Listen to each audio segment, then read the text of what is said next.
moving on for the next step for the still life. Hopefully you have your thumbnails and you can select the one that you feel like works the best, and then one that doesn't have a lot of empty space, and then move on to your larger paper. What is it, like 11 by 14? It's the tone paper. I'm just going to say everyone work on the tone paper. Um, just to recap, I think in general, I want you to find a way to create three-dimensional sort of quality with the line work. I want everyone to start out with line work. Um, one way to think about three dimensionality is imagining you can see through things, imagining like a perspectival box. I'm going to request that everyone have an ellipse.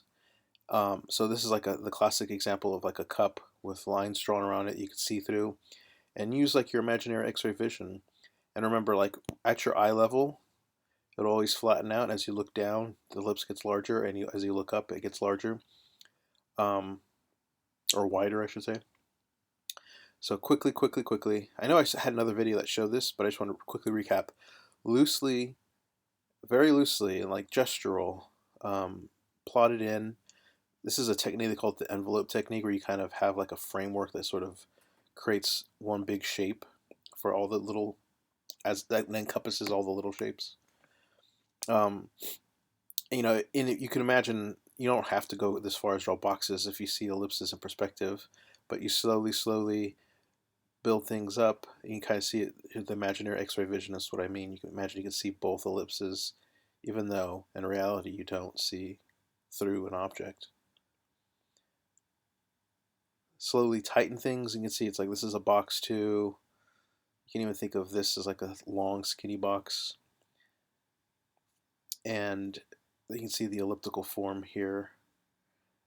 So again, so like wherever your eye is, it would flatten out. So in this drawing, the eye would be down here, eye line would be down here.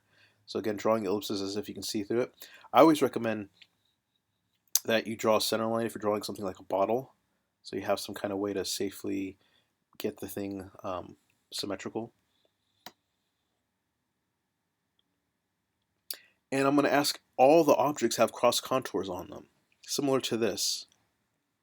It doesn't have to be, there's a lot of lines on this hat. Maybe I would say at least, 4 or 5 cross contours across every object, minimum. You can do as many as this if you feel like it helps you articulate the form. Okay, here's a good. So wherever the straight line is, that's the eye line. So whoever's looking at the still life, this is where they're sitting down looking at the object. And here's a student example. They went for like a grid cross contour. I think these ellipses around this apple could be better. But again, it helps you sort of imagine you're looking at a three-dimensional object without even going into shadow. And eventually, you'll start skimming in the shadow as a large mass. But I want this to be in there. And I'm going to actually ask that everybody take a photo of it before you even begin the pastel. So I'm going to ask that when you upload this assignment, you have a photo of the drawing. Probably want to ask for your oh no, I asked you for your thumbnails in the last assignment. I'm going to ask for one drawing of the line drawing with all the cross contours, and then the finished version with all the fill-in of the pastel. Okay, so you probably ask yourself, well, what do I do once I start filling it in? Whenever I begin a painting or anything that's in color, after I work out all my drawing problems, that's what you're doing with this line stuff, and I have a good sense of what the composition and where everything's going. The first thing I try to figure out is this part, the temperature shifts, um, and this is a good general rule of thumb to keep in your mind. Um, about the cool shadows and warm light source, or vice versa. Again, this is assuming it's easier to see when you have a white object. You can imagine if this egg was like a really bright saturated color, like bright, say, red, it would be harder to see the warm light source and the cool shadow. You would still see it. It would look probably more like red orange towards here, and then a little more towards like the red violet into the shadow. But it's real easy to see these temperature shifts with a white object. So let me read what I wrote here. The general rule of thumb is color temperature will always be opposite. If the light source, I should have wrote, is warm, then the shadow side will be cooler. If the light source is cool, then the shadow side will be warmer. It is possible to see an object and think that the light side is warm and the shadow side is warm. Okay, I don't want to go into that right now. So let me explain this. So most of you are probably going to have a yellowish light. Most lights are warm. So then your shadows will lean towards the cool. And this is probably the cool lights. This is more like fluorescent lights tend to look more cool, or what are the kind of lights? Sometimes LED lights. Some, not all. Like I have an LED lamp right now, and that's pretty warm. But I've seen some that are more cool. Moonlight is another classic example of a cool light. And then the shadow side would be a little warmer in comparison. You can see the flip here. So what I write now, it's possible to see an object and think that the light side is warm and the shadow side is warm. Yeah, sometimes that happens, especially like in figure drawing, where you know if it's the flesh color, you see this kind of orange color, and then even when you look in the shadow, it still looks kind of orange, but the orange in the shadow will always be cooler than the light orange on the light side. It's like sometimes you'll look at the both sides and you'll be like they both look warm or they both look cool, but there'll always be one that's cooler and then warmer. Here's another illustration of this effect. Warm light, cool shadow, cool light, warmish shadows. So that's the first thing I think about when I look at my still life. So going back, I'd be like, okay, so my light source probably orangish, depending on what the local color these gourds are, but they're probably kind of yellowish. And then as I go into the shadow side, it'd probably get kind of a little grayer or browner, depending on how the light looks.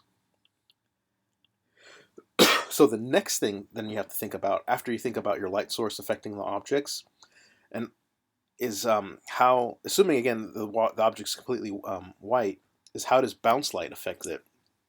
So let me read what I wrote here. Light bounces around like a ping pong ball, affecting everything around it. Objects that are close or just really large affect the shadow side. So here's like a perfect like white on white environment here. The only thing that's really affecting anything is the light. If the light is warm, then that would affect the colors. So the minute, see here's a red part of the table showing through, I guess. And then now all that is, the light source comes in, it hits this side, which is white, so everything just looks kind of whitish and gray. But then the light also comes past the object, hits the the red, and then bounces up. Kind of does it more intensely in here. So that's what I mean by light bouncing around like a ping pong ball. Everything affects everything. So like if you have, again, like a red here and a green here, the light will come here and bounce and affect it more here on this side, and then more on towards the red down here. Um, this is a real clear, obvious example of what I'm talking about. Sometimes things aren't so obvious like this, but it's still happening. Um, you can see there's like a blue, a green, and then a red. That's all affecting from the bounce light. This bounce thing usually it always happens on the shadow side because the shadow side's is more sensitive to this kind of bounce thing. It doesn't really affect this side. This side is affected by the light source, whatever temperature or color the light is. It's the shadow side that gets affected by that bounce light. So you can see here, it's almost like I always kind of say sometimes the shadows act like mirrors. So you can kind of see it's almost like the ball is mirroring that red object over there. You can see it hitting over here. It's like the shadows just are more sensitive to light, and they'll reflect it, similar to a mirror. I always think of shadows almost like mirrors, because it's reflecting back. And a lot of the stuff I have in here is figure based, because sometimes I show this lecture to my figure drawing students. So don't get distracted by the figure. Just imagine that's a still life object, but it'll all be the same. Like form is form. Like it doesn't matter if it's a human being or a tool or a white ball. Like light hits form all the same ways. I mean, it gets a little different once you move into like stuff like glass or like a really like textured object, like something furry or felt like. Light will bounce onto it differently. But so this is what I was mentioning before. So this always happens. So like the environment affects things. So I remember teaching figure drawing in a class one time where the room was kind of grayish like this, and I'd always tell students that gray will affect the shadow side. So If you're mixing up like a brown or for the shadow, you have to stick in some of this gray into that to make it look like it exists in this environment. So let me read what I wrote here. The light side is almost solely determined by the color and temperature of the light source. Most light sources are warm. Cool light sources are rare, but they exist. For example, moonlight, neon light. Um, the shadow side. The shadow side. This is it's not being hit by the light source directly. It's being hit indirectly. Um, so the temperature of the light doesn't affect it as much, but it still does. Like if it's a really warm orange, even as that warm orange bounces off this wall and bounces back into here, it's still going to have some of it in there, but not as much. It's gonna take on the effect of the environment more so than the light source. Um, yeah, that's what I say. So it's the gray background. Um, so this is a good just summation of everything I'm saying. So remember, the light side is affected by the color temperature of the light source. The shadow side is affected by the bounce light of the objects in the environment. And I'm not really talking, I haven't really talked about the local color either. So the local color is the color of the object itself. So in this case, I know it's not an object, it's a human being. It's like this fleshy orange, like peachy color, which is flesh. Of course, that is also going to affect the color of the object. But that's like, you think of that as like your baseline, that peachy, fleshy orange color. Now it's being hit by a whitish light that maybe is kind of warm, so that peachy, fleshy color has to lighten up and probably even get a little warm. And the shadow side of that peachy, fleshy color has to now darken and and have a little bit of gray in it. And so you can't get lost in the colors. So this is something I always have to tell my figure drawing students. This applies to still life. Again, just think of the figure as an object. All objects. So you can't, once you start filling in color, you can't get lost in the color. So that's what I think in general. It's good to maybe even you don't have to do this after you do your contour, cross contour. You could start maybe putting hints of shadow in with like one color. Maybe like if you're still life, if it looks like the shadows are mostly gray, then pull out a gray pastel and just start filling in the shadow sides. Or if the shadows look more kind of brownish, then use a brown. I would say use something that's kind of neutral or like desaturated, like that. I wouldn't necessarily recommend black, but it could work. And then you have to kind of think about not still the shadow side still has to be dark. The light side still has to be light. Let me read what I wrote here. While you work on your first color drawing, do not get lost in color. Remember, that is the value that determines form. The value determines form, you guys. That's like, repeat that in your head over and over again. More than the color. Color does help to define form, especially like temperature kind of makes things feel more volumetric and round. But it's that color. I would say value number one defines form. Color number two. Don't reverse this. Don't think that color will define the form more than the value. You still want the light side to be lighter and the dark side to be darker. Color can help to define form, but it is not as defining as value. Basically, what I just said. I usually recommend taking a photo of your work while you are working and convert it to a black and white photo, I should have said, to make sure the values are still working. Yeah, so sometimes that helps. Sometimes if you have a still life, there's like multiple colored objects, just seeing it in like black and white, sometimes just it sorts it out for your brain. You're like, oh, okay, so that that red object is actually pretty low in value. That yellow object is really high in value, and it helps sometimes to see the values and not get distracted by the colors. So yeah, so like whenever I start doing a still life object, I'm trying to imagine this, like light side light, dark side dark. And so this is like an onion, so maybe it's a little bit yellowish brown here, a little more dark brownish in here, and let's, depending on the color of the background, let's say the background is like red, then that red would be bouncing in here, so it'd be mixing in with the brown. But I always think of this as my baseline. Like, what is that value? What are the values before I get distracted by the color? And sorry, it's all figures, but like um, this is for my figure drawing class, but it still applies for your still life. So here's an example of warm light and cool shadows. So that peachy orange, pinkish violet, cool, warm, cool. Here's the reverse. which is rare in figure drawing, but it happens. Where you got this kind of gray, blue, and then the warmer magenta. Um, I don't want to talk about this too much, but like in general, sometimes I think of the core shadow. So this is the core shadow. I kind of think of that as like that no man's land, like right in between the neutral zone. So like warm, it's on this side, and then the cooler browns on this side. And I kind of think of the core shadow. It's like right in the middle. So it shouldn't necessarily. It should be. It shouldn't be cooler than the shadow side. It shouldn't be warmer than the light side. It should be like the perfectly middle value or middle temperature. This is pastel drawing, believe it or not. Super, super tight. So I just want to show you it is possible to get really, really super tight. And you can see, at least I can, the blue table kind of affecting, bouncing in, mixing in with that gray, that tan color. In general, you should start with the soft pastels and then smudge in the soft pastels.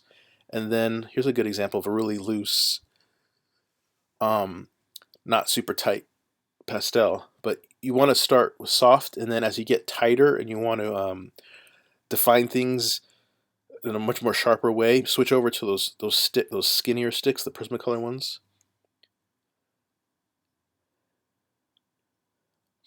And I want to show you this example of an artist using soft and hard. So the bigger ones are the soft, the skinnier ones are the hard. And I usually wouldn't recommend having a big background like this unless you do something interesting with it. Like I like how it works with this one because he has a nice interesting gradient that switches values and colors. Excuse me. So let's watch this video.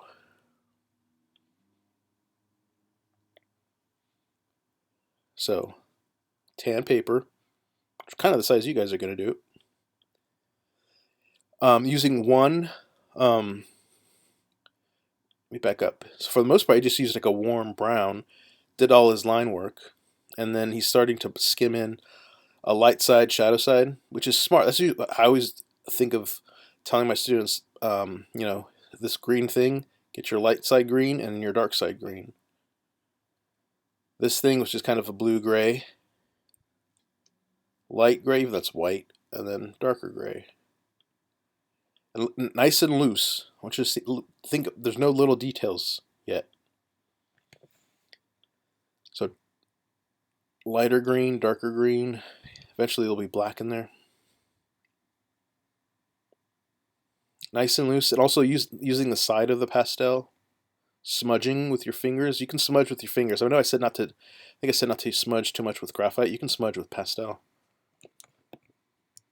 Slowly sharpening the edges. You can see the edges. Oops. The edges starting to slowly get crisper.